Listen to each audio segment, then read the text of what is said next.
Hello everyone, I am Sajita Srivastava from Mahatma Gandhi Shikshan Sansthan. Now I am going to teach Hindi Vyakaran to class 4th and 5th.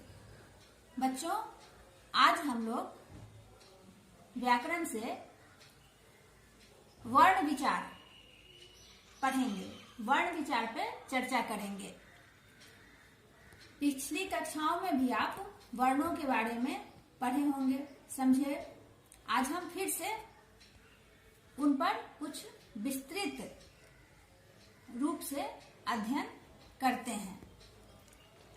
पिछली कक्षाओं में आपने पढ़ा कि मुंह से निकलने वाली ध्वनियां जिनके टुकड़े नहीं किए जा सकते हैं उसे वर्ण कहते हैं या अक्षर कहलाते हैं। बच्चों, वर्णों के इसी निश्चित क्रम को, व्यवस्थित क्रम को वर्णमाला कहते हैं। अब बच्चों, आपसे कोई प्रश्न करे कि वर्णमाला किसे कहते हैं, तो आपका जवाब क्या होगा कि वर्णों के व्यवस्थित क्रम को वर्णमाला कहते हैं। यदि आपसे बच्चों प्रश्न किया जाए कि वर्ण किसे कहते हैं, तो आप क्या कहोगे कि भाषा की वह सबसे छोटी इकाई जिसके टुकड़े या खंड नहीं किए जा सकते हैं उसे हम वर्ण कहते हैं। तो बच्चों, आपने वर्ण और वर्णमाला को समझ लिया। इन्हीं वर्णों के समूह को दो भागों में बांटा गया है। पहला है स्वर और दूसरा है व्यंजन। अब स्वर के अंतर्गत कौन कौन से वर्णों का प्रयोग होगा और व्यंजन के अंतर्गत कौन कौन से वर्ण आएंगे। तो पहले बच्चों हम स्वर के बारे में कि स्वर किसे कहते हैं समझेंगे। जिन वर्णों को बोलने में या जिन वर्णों के उच्चारण में अन्य किसी वर्णों की सहायता नहीं लेनी पड़ती हो, अन्य वर्णों की सहायता हमें नहीं लेनी पड़ती हो, उसे हम स्वर कहते हैं। यानी कि स्वतंत्रता पूर्वक जिन वर्णों का उच्चारण कर सकते हैं उसे स्वर कहते हैं। अब आप इसे इस तरह से परिभाषित कर सकते हो कि जिन वर्णों का उच्चारण स्वतंत्र रूप से किया जाता है उसे स्वर कहते हैं। जैसे अ, आ, हर्षई, दीर्घई, हर्षऊ, दीर्घऊ, री, ए, आई, ओ, औ। ये कुल 11 वर्ण है। यानी हिंदी भाषा में स्वरों की कुल संख्या 11 है। अब इन स्वर वर्णों को, इन्हीं स्वर वर्णों को 3 भागों में अलग अलग बांटा गया है। यानी कि उच्चारण के आधार पर स्वरों के 3 भेद होते हैं। उच्चारण के आधार पर स्वर के 3 भेद होते हैं। पहला ह्रस्व, दूसरा दीर्घ और तीसरा पल्लुत। अब है कि ह्रस्व स्वर। पहला ह्रस्व स्वर कि जिन स्वर को बोलने में सबसे कम समय लगता हो जिन वर्णों को बोलने में सबसे कम समय लगता हो उसे ह्रस्व स्वर कहते हैं। दूसरा था आपका दीर्घ स्वर।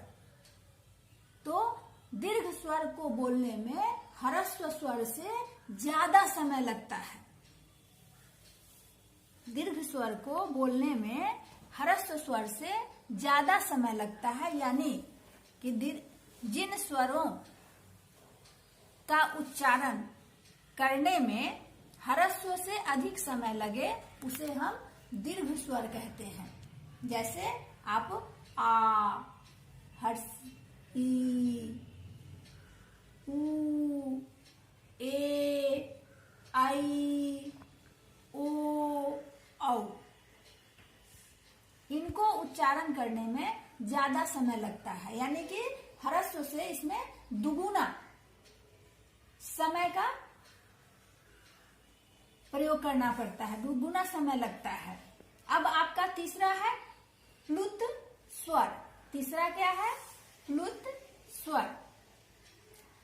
तो बच्चों, जिन स्वर वर्ण को बोलने में जिन ह्रस्व से भी तिगुना समय लगे, ह्रस्व से भी तिगुना समय लगे, उसे हम प्लुत स्वर कहते हैं।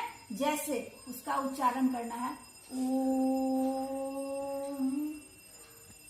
इस ओम को बोलने में, ये ओम एक ही शब्द है, लेकिन इसे बोलने में हमें ह्रस्व से तिगुना समय लगता है। फिर से तुम एक बार उच्चारण करके देखो, ओम। तो आप स्वर को समझ गए कि स्वर किसे कहते हैं। कि अब हम आते हैं कि स्वर में ही अंग भी आता है, अह भी आता है, चंद्र बिंदु का प्रयोग भी करते हैं, अर्धचंद्र बिंदु का भी प्रयोग करते हैं। तो ये सब किस वर्ग में होते हैं? तो अंग, इसमें जो माथे पर, अ के माथे पर बिंदी रहती है उसे हम अनुस्वार कहते हैं। उसे हम क्या कहते हैं? अनुस्वार कहते हैं। तो क्यों इसको हम अनुस्वार कहते हैं? क्योंकि ये ध्वनियां जो हैं वो हमारे नाक से निकलती है। ये हमारे, इसको उच्चारण करते समय नाक का प्रयोग करना पड़ता है, इसीलिए इसे अनुस्वार कहते हैं। जैसे अंग, अंग, तो इसमें हमारा नाक से हमारी ध्वनियां निकलती हैं। दूसरा है अह। अह में, अह लिखते समय अ के पीछे दो बिंदी लगा रहता है, जिसे हम विसर्ग कहते हैं। तो यह विसर्ग क्यों कहलाता है? क्योंकि इसके उच्चारण करते समय अह में हमारे मुंह से ह की ध्वनि निकलती है, इसीलिए इसे विसर्ग कहा जाता है। विसर्ग शब्द को बोलते समय जैसे बोलेंगे कह, रामः, ऐसा जब हम उच्चारण करते हैं तो हमारे मुंह से ह की ध्वनियां निकलती हैं, इसीलिए इसे विसर्ग कहा जाता है। अब है चंद्र बिंदु। जैसे चांद बोलते हैं, उसमें चंद्र बिंदु का प्रयोग होता है। तो चंद्र बिंदु शब्द जो आता है उसे हम क्या कहते हैं? अनुनासिक। अनुनासिक, क्योंकि इन ध्वनियों का उच्चारण करने में, इस ध्वनि का उच्चारण करने में हमें नाक और मुंह दोनों की सहायता लेनी पड़ती है। नाक और चांद, जैसे हम बोलते हैं चांद, तो ये चांद बोलने में क्या, किन किन सहायता है, किसका सहायता लेना पड़ा हमें? ये ध्वनि हमारी कहाँ कहाँ से निकली? तो ये हमारी ध्वनि नाक और मुंह से निकलती है।